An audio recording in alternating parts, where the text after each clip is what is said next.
प्रिय भक्तजनों, आज हम सुनेंगे सोमवार व्रत की विधि एवं कथा। सोमवार का व्रत साधारणतया दिन के तीसरे प्रहर तक होता है। व्रत में फलाहार या पारण का कोई खास नियम नहीं है, किंतु यह आवश्यक है कि दिन रात में केवल एक ही समय भोजन करें। सोमवार के व्रत में शिव जी, पार्वती जी का पूजन करना चाहिए। सोमवार के व्रत 3 प्रकार के हैं: साधारण प्रति सोमवार, सौम्य प्रदोष और 16 सोमवार। विधि तीनों की एक ही जैसी है। शिव पूजन के पश्चात कथा सुननी चाहिए। प्रदोष व्रत 16 सोमवार कथा तीनों की अलग अलग हैं, जो आगे लिखी गई है। सोमवार व्रत कथा।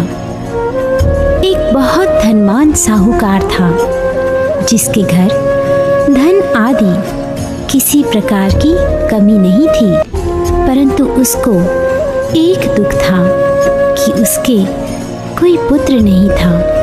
वह इसी चिंता में रात दिन रहता था।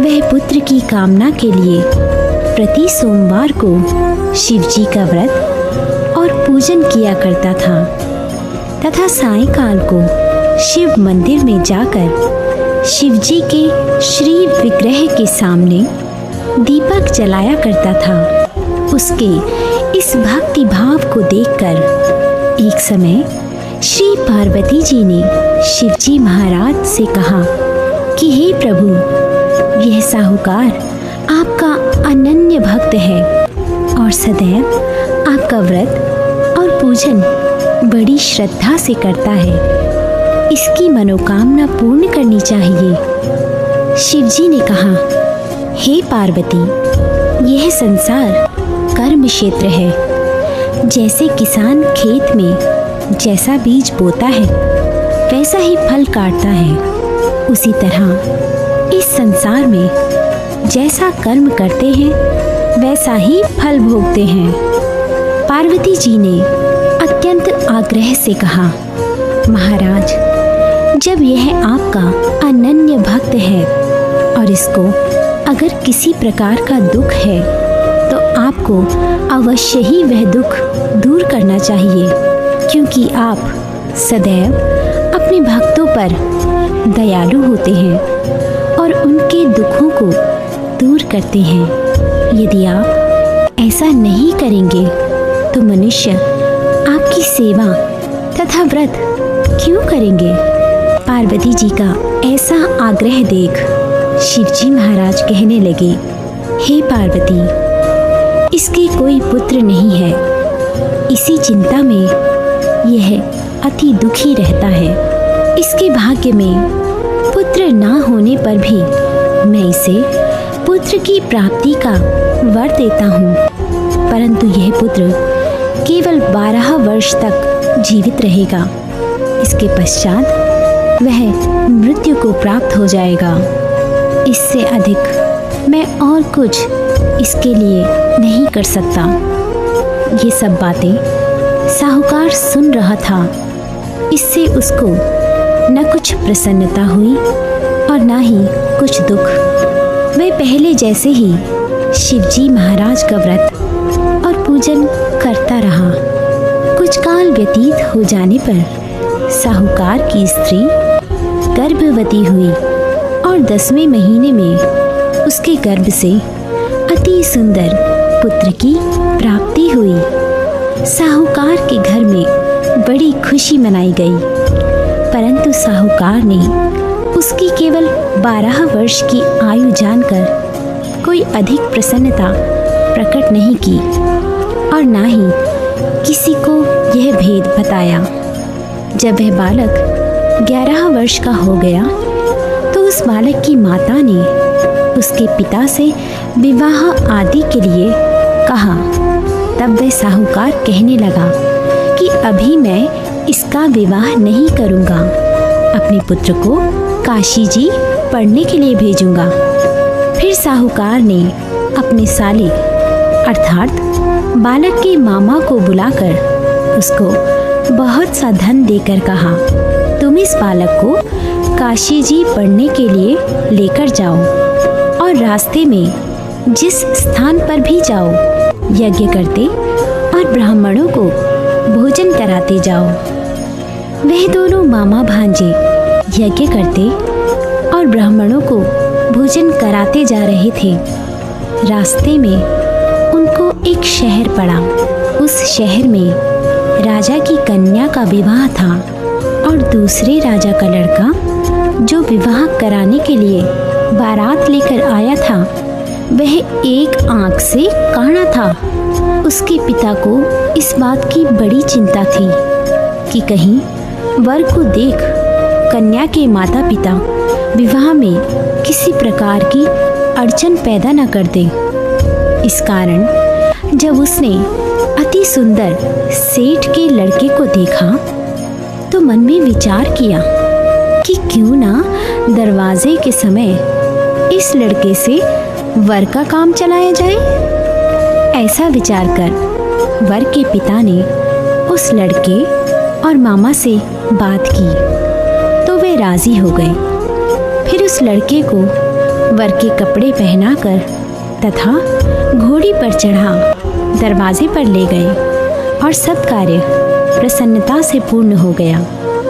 फिर वर के पिता ने सोचा कि यदि विवाह कार्य भी इसी लड़के से करा लिया जाए तो क्या बुराई है। ऐसा विचार कर लड़के और उसके मामा से कहा, यदि आप फेरों और कन्यादान के काम को भी करा दें तो आपकी बड़ी कृपा होगी और मैं इसके बदले में आपको बहुत कुछ धन दूंगा। तो उन्होंने स्वीकार कर लिया और विवाह कार्य भी बहुत अच्छी तरह से संपन्न हो गया। परंतु जिस समय लड़का जाने लगा तो उसने राजकुमारी की चुंदड़ी के पल्ले पर लिख दिया कि तेरा विवाह तो मेरे साथ हुआ है, परंतु जिस राजकुमार के साथ तुझको भेजेंगे वह एक आंख से काना है और मैं काशी जी पढ़ने जा रहा हूँ। लड़के के जाने के पश्चात उस राजकुमारी ने जब अपनी चुंदड़ी पर ऐसा लिखा हुआ पाया तो उसने राजकुमार के साथ जाने से मना कर दिया और कहा कि यह मेरा पति नहीं है, मेरा विवाह इसके साथ नहीं हुआ है, वह तो काशी जी पढ़ने गया है। राजकुमारी के माता पिता ने अपनी कन्या को विदा नहीं किया और बारात वापस चली गई। उधर सेठ का लड़का और उसका मामा काशी जी पहुंच गए। वहां जाकर उन्होंने यज्ञ करना और लड़के ने पढ़ना शुरू कर दिया। जब लड़की की आयु 12 साल की हो गई उस दिन उन्होंने यज्ञ रचा रखा था कि लड़के ने अपने मामा से कहा, मामा जी आज मेरी तबीयत कुछ ठीक नहीं है। मामा ने कहा, अंदर जाकर सो जाओ। लड़का अंदर जाकर सो गया और थोड़ी देर में ही उसके प्राण निकल गए। जब उसके मामा ने देखा कि वह बालक मुर्दा पड़ा है तो उसको बहुत दुख हुआ और उसने सोचा कि अगर मैं अभी रोना पीटना मचा दूं तो यज्ञ का कार्य अधूरा रह जाएगा। अतः उसने जल्दी से यज्ञ का कार्य संपन्न कर ब्राह्मणों के जाने के बाद रोना पीटना आरंभ कर दिया। संयोगवश उसी समय शिव पार्वती जी उधर से जा रहे थे। जब उन्होंने जोर जोर से रोने की आवाज़ सुनी तो पार्वती जी कहने लगी, महाराज कोई दुखिया रो रहा है, इसके कष्ट को दूर कीजिए। जब शिव पार्वती जी ने पास जाकर देखा तो वहाँ एक लड़का मुर्दा पड़ा था। पार्वती जी कहने लगी, महाराज ये तो उसी सेठ का लड़का है जो आपके वरदान से हुआ था। शिव जी कहने लगे, हे पार्वती इसकी आयु इतनी ही थी, सो यह भोग चुका। तब पार्वती जी ने कहा, हे महाराज, इस बालक को और आयु दो, नहीं तो इसके माता पिता तड़प तड़प कर मर जाएंगे। पार्वती जी के बार बार आग्रह करने पर शिव जी ने उसको जीवन दान दिया और शिव जी महाराज की कृपा से लड़का जीवित हो गया। शिव पार्वती कैलाश चले गए। तब वह लड़का और मामा उसी प्रकार यज्ञ करते और ब्राह्मणों को भोजन कराते अपने घर की ओर चल पड़े। रास्ते में वे उसी शहर में आए जहां उसका विवाह हुआ था। वहां पर आकर उन्होंने यज्ञ आरंभ कर दिया तो उस लड़के के ससुर ने उसको पहचान लिया और अपने महल में ले जाकर उसकी बड़ी खातिर की। साथ ही बहुत दास दासियों सहित आदर पूर्वक लड़की और जमाई को विदा किया। जब वे अपने शहर के निकट आए तो मामा ने कहा, मैं पहले तुम्हारे घर जाकर खबर कराता हूँ। जब उस लड़के के मामा घर पहुँचे तो लड़के के माता पिता घर की छत पर बैठे हुए थे और यह प्रण कर रखा था कि यदि हमारा पुत्र सकुशल लौट आया तो हम राजी खुशी नीचे आ जाएंगे, नहीं तो छत से गिरकर अपने प्राण खो देंगे। इतने में उस लड़की के मामा ने आकर यह समाचार दिया कि आपका पुत्र आ गया है, तो उनको विश्वास नहीं आया। तब उसके मामा ने शपथ पूर्वक कहा कि आपका पुत्र अपनी स्त्री के साथ बहुत सारा धन लेकर आया है। तो सेठ ने आनंद के साथ उनका स्वागत किया और बड़ी प्रसन्नता के साथ रहने लगा। इसी प्रकार जो कोई भी सोमवार के व्रत को धारण करता है अथवा इस कथा को पढ़ता है और सुनता है, उसकी समस्त मनोकामनाएं पूर्ण होती हैं।